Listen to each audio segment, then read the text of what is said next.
நான் தன்னம்பிக்கை பேச்சாளராக உலா வருகின்ற பொழுது எனக்கு நிரம்ப பிடித்த அருணிமா சின்ஹா பத்தி நான் சொல்லுவேன்.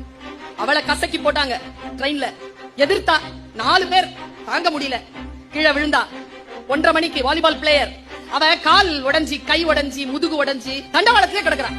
காலையில 1:30 மணிக்கு விழுந்தவ சாயந்தரம் 5:30 மணிக்கு அவளுக்கு வந்து உதவி வருது. நடுவுல இன்னொரு ட்ரெயின் வேற அடிச்சிட்டு போகுது, முதுகு தண்டு முத்தமா இல்ல.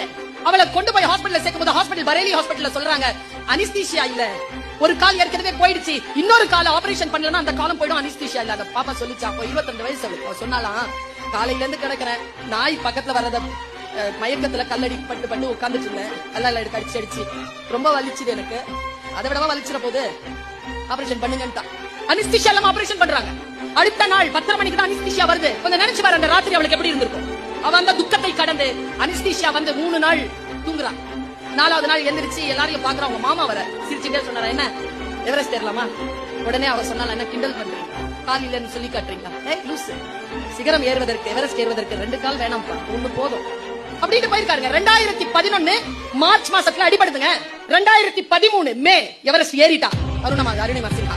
எனக்கு எங்க தெரியுமா அவளை ரொம்ப பிடிச்சது, அவ எங்க விழுந்து சாவறதுக்கு இருந்தாலோ அந்த தண்டவாளத்துல வந்து சொல்றா, இங்கேதானே எனக்கு மரணம் வந்தது, என்னை இந்த இறைவன் காப்பாற்றினான் என்று சொன்னால், ஏதோ ஒரு நன்மைக்காகத்தானே காப்பாற்ற வேண்டும், அந்த நன்மை என்ன என்று நான் தேடத் தொடங்கினேன்.